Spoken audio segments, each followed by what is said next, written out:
What's good, everybody? It's your boy Big Nate. Welcome to Big Nate's Book Reviews, some of the best book reviews. And today we are doing something a little different, as you can tell.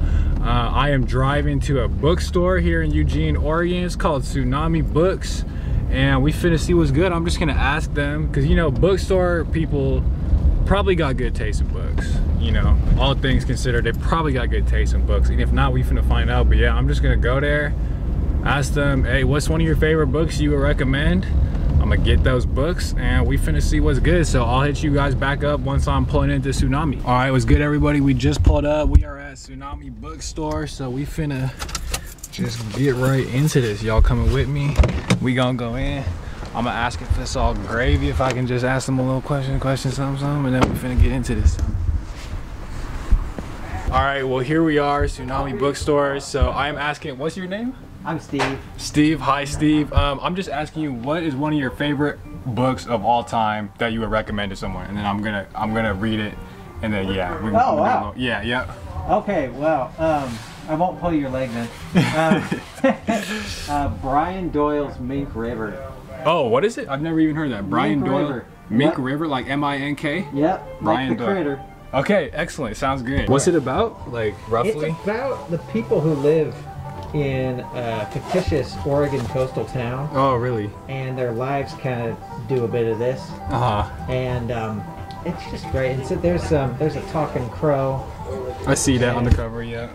Yeah, it's just a great story about community, and it's funny, it's sad, it's all the things. And one of your favorite books of all time? Oh, absolutely. Okay. Just for a class? No, I'm just making a YouTube video. Oh man, all right.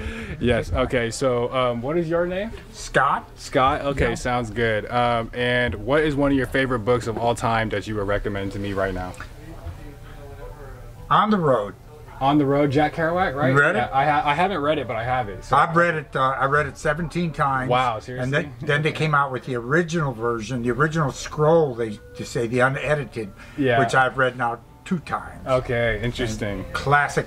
Anytime I'm going to take a trip or something really exciting is going to change in my life, Right. I pick that up because it opens my eyes. Okay, excellent. It's a very artistic. It just kind of gives you an artistic view of everything. Okay, okay, that's been on my list for a while. So okay, Yeah, cool. Dharma Sounds Bums is also very good by him. good. Okay, excellent. And I don't know, you know, I've just booked a book after that. Yeah. Okay. Okay, so we always do the desert island. You know, what one book would you take with you on Yes, a that's a desert good. island? Yes, that's a good one. And I do have one. Okay, what is it? That I've stuck with for years. Okay, and it what is hasn't it? changed. Siddhartha. by Oh, Herman Herman Hesse. Hesse. Okay, I haven't read that, but okay. And I've actually had one or Read two it. people request It's that. nice and short. Okay. You'll Herman want to read Hesse. it twice, probably. Okay. Interesting. It Sounds really good. is. It is a very. It's just a total book. Okay. In just one. Okay. small Awesome. statement. Okay. Interesting. I will check that out. Okay. Awesome.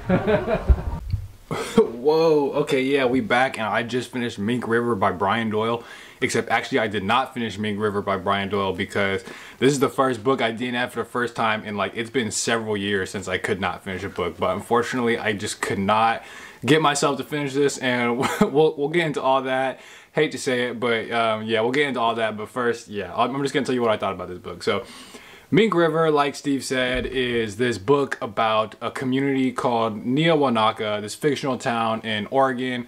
And you basically get to see all the lives of the people in this community. You get to see all the things they're going through. Everybody's got some sort of internal struggle, something they're dealing with in their life, and you get to see them interact with each other. And you just get this really big picture of a whole town and a whole community. So pretty solid setup. And even I'm going to talk about what I liked and like that it was good before the bad stuff. Because so even in the beginning, from the beginning, I actually really liked it. I thought his prose was, I dare say, even refreshing in the sense that I was like, and I still kind of stand by this, I haven't read anything quite like Brian Doyle's prose. The closest thing I can think of is, it actually kind of reminded me of Vonnegut. He has this like light-hearted, quirky, almost like witty sort of writing style, but at the same time, dealing with like real human suffering. And in this book, to his credit, there is real insights about the human experience and human nature and things like that. So I liked all of that. I like the themes in this book, which I won't even really get into. But the reason I stopped reading this book is because I don't know if it was like,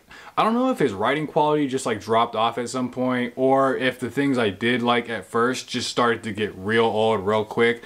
But he has this sort of, among other things, like this repetitive writing style where every few pages there's like a list, some kind of list, a list of how somebody is feeling, a list of what they dreamed of, a list of what this floating dead thing is passing as it goes down a river, a list of everything that someone in the town is doing at that moment, a list of just like what the rain is falling, just lists for like just of whatever, something. And I'm just gonna read you like a little quote to give you a feel for what this is like. So, many times the priest had anointed the sick and the dying and the dead. He had anointed men and women and children and infants. He had anointed a boy 1 day old. He had anointed a boy 1 hour old. He had anointed 3 infants he was sure were dead, but he couldn't bear to refuse to anoint them because they're broken parents. He had anointed a newborn girl whose heart stopped the minute his voice did. He had anointed a miscarried fetus and young as his mother. He had anointed a man who was more than 100 years old. He had anointed that man's wife a week later. He had anointed 2 fellow priests. He had anointed an actress. He had anointed for like whole, like almost like 2 pages. He's anointing motherfuckers. Like, we get it. And it just at the same time like takes up all this space, and it basically just kind of adds nothing to the story. And that's, I guess that's cool if it's here and there, but it was happening every few pages to the point where I'm just biding my time in between those lists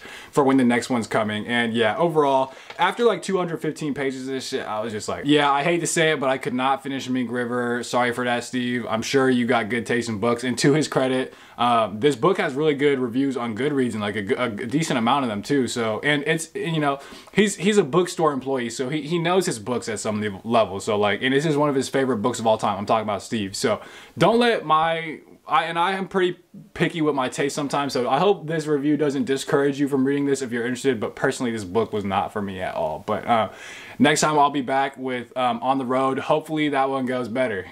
Whoa, okay, yeah, so I just got back from reading On the Road by Jack Kerouac. Actually, I read it probably a couple weeks ago at this point. In the meantime, I have got 2 respiratory viruses, including COVID, which I have right now. I just found out this morning.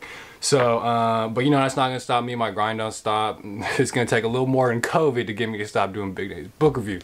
So, anyway, but no, it's pretty bad actually.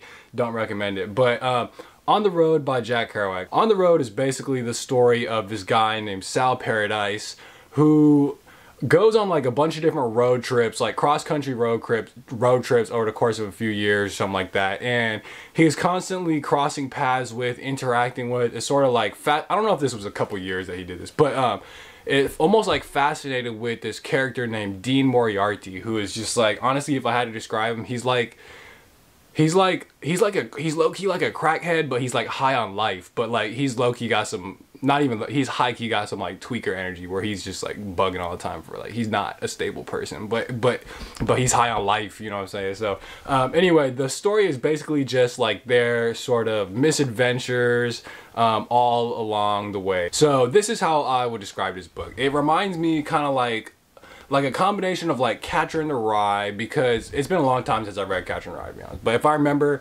it's like very much, in this book at least, everyone is very sort of like impulsive and spontaneous, and they just follow like whatever they feel like doing in the moment. It's what they do. Like there's a point in here where he's got to get like across the country. He's got like several states left to travel, and he's like down to his last dollar, but he's like, fuck it, bro, I want a milkshake. So he spends his last dollar on a milkshake. That kind of thing. Just like going with all your desires and your whims as they come, and just like living life according to how you feel in the moment. And they're just, for better or worse, like that's the thing. And I'm gonna do a full book review on this where I'll get into like more, I'll talk more about the stuff I want to be talking about. But so okay, yeah, Catcher in the Rye plus like Fear and Loathing in Las Vegas, and basically just because it's like these people are like crazy, unhinged, and there's drugs. Like it's not as bad as Fear and Loathing in Las Vegas, but yeah, everyone's getting like sloppy drunk. Like everyone's just getting fucked up basically, because it's mostly Sal Paradise, and then like especially Dean Moriarty, but then there's like this whole other huge cast of characters. But anyway, Yeah, everyone in this book is basically just getting fucked up, where they have like blunts rolled with like brown paper bags, and they everyone, like I said, everyone's getting drunk. People are on like uppers and benzos, and there's like morphine and stimulants and things of this nature. And my bad, I got distracted by a Grubhub update. But okay, so yeah, Fear and Loathing plus Ernest Hemingway. And I don't really know why I say this honestly, except something about, I don't know if it's like the time period or the writing style or what it is, but something about this book just from the beginning kind of reminded me of Hemingway. And no, I will not elaborate on that. So I'll get into critiques and stuff. So okay, I'll give this book like somewhere from like a B+ to an A-. And Scott, I think was his name, yeah, he's right. This is definitely a book that I think is good to read in transition, like in a transition part of your life, just because it's like full of possibility and opportunity and potentiality. But that being said, I think there's a lot of people that will not like this book, but I'll talk more about that in the full review. So yes, just read On the Road. Up next is Siddhartha by Hermann Hesse, so I'll see you then. Okay, just got back from reading Siddhartha by Hermann Hesse, except not really. This was like a couple weeks ago. It's been approximately like 2 minutes since my last video ended. Only difference is now I got some Grubhub. So I'm gonna get through this and I'm gonna eat some fucking food because I'm starving. So Siddhartha by Hermann Hesse. This is basically the story of this man, Siddhartha, who leaves his home, basically like this palatial home where he's got everything that he needs. He's wealthy, everyone loves him, everything. He leaves this place to sort of pursue this life of spiritual attainment or spiritual enlightenment or whatever. And through the course of his life, he becomes like an ascetic monk, and then he lives like this almost like businessman life of pleasure and worldly things, and becomes like a boat hand assistant and just a bunch of other things. And just through the course of this is him sort of learning through experience. That's a key theme of this book, is just like you can't, certain things about spirituality you can't be taught. Like he has like the best truly enlightened teachers at his disposal, but he is sort of determined, and it's true, that these things are something that cannot be learned. They must be, well, they can be learned, but they must be learned through experience, not through the knowledge of others. And that's like what this book is. It is his lifelong quest to learn enlightenment, to achieve enlightenment through his own sort of personal experiences. And yeah, this book was great. It's like there's something about like the spiritual stuff that you can't, like, it's an itch that just can't be scratched by anything else like this. Like this book felt like, okay, now my dog is going for the bone.